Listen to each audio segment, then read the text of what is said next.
नमस्कार मंडळी, तर तुम्हाला घेऊन आलो आज सप्तशृंगी ह्या मंदिरामध्ये. खूपच प्रसिद्ध आणि पुरातन असं मंदिर आहे जे डहाणूमधील एका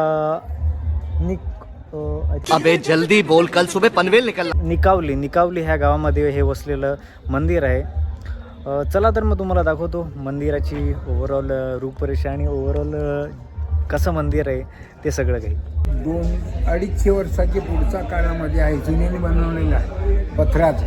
काका कशासाठी येत असतात लोक? नमस्कार करायला पण येतात. ए रहा नहीं जाता, तड़प ही ऐसी है ना।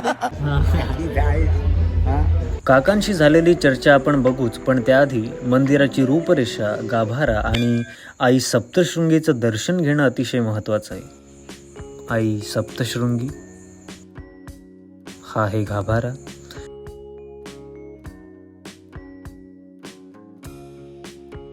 आणि हा आहे बैठकीचा भाग. हे मंदिर किती जुनं आहे, काय आहे ते सगळं काका आपल्याला सांगणार आहेत.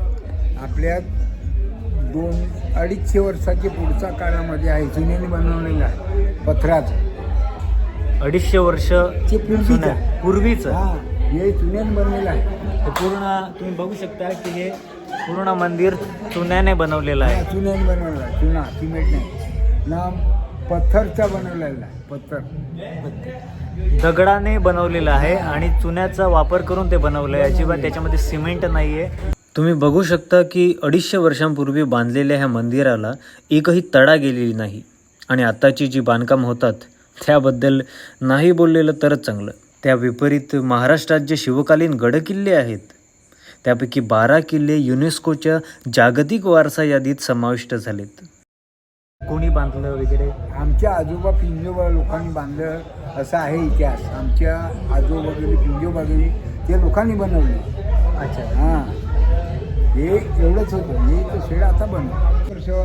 हां, म्हणजे आणि हा बाहेरचा जो भाग आहे त्याला जवळपास 15 वर्ष पूर्ण झाले असतील. तो आताचे जे काही चॅरिटेबल ट्रस्ट वगैरे असतील त्यांनी तो बांधून पूर्ण केलं आहे. बनवलं आमच्या ट्रस्टमधून काही खर्च, काही सरकारने निधी दिली तीर्थक्षेत्राकडून, असे करून हे बनवलं. काका कशासाठी येत असतात लोक?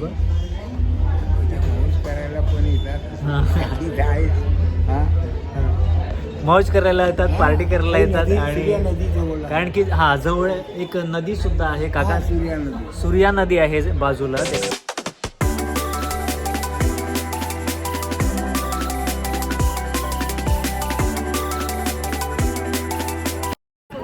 तुम्ही बघू शकता की बाजूला एक विहीर आहे. ती विहीर खाली असते, बट हे इंजिनियर त्यांचा विचार थोडासा वेगळा होता, अपग्रेड टाईप. त्याच्यामुळे त्यांनी म्हटलं की यावेळेस आपण थोडंसं युनिक करूयात, म्हणून त्यांनी जमिनीच्या वर बांधले.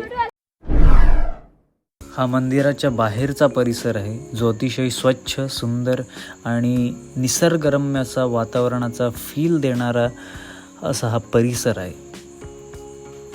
तुम्ही डहाणूमधील महालक्ष्मी यात्रेबद्दल किंवा मंदिराबद्दल जर ऐकून असाल तर हा जो समोर डोंगर दिसतोय, ज्याला उंच टोक आहे, तोच आई महालक्ष्मीचा डोंगर आहे. जेव्हा आम्ही घरी यायला निघालो तेव्हा घरापासून 5 किलोमीटर दूर असताना आमची गाडी जी बंद झाली ती सुरू झालीच नाही.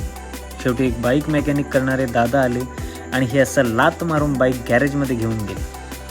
जर तुम्हाला व्लॉग आवडला असेल तर प्लीज लाईक करा, कमेंट करा आणि जर अजूनही तुम्ही चॅनलला सबस्क्राईब केलं नसेल तर प्लीज करा.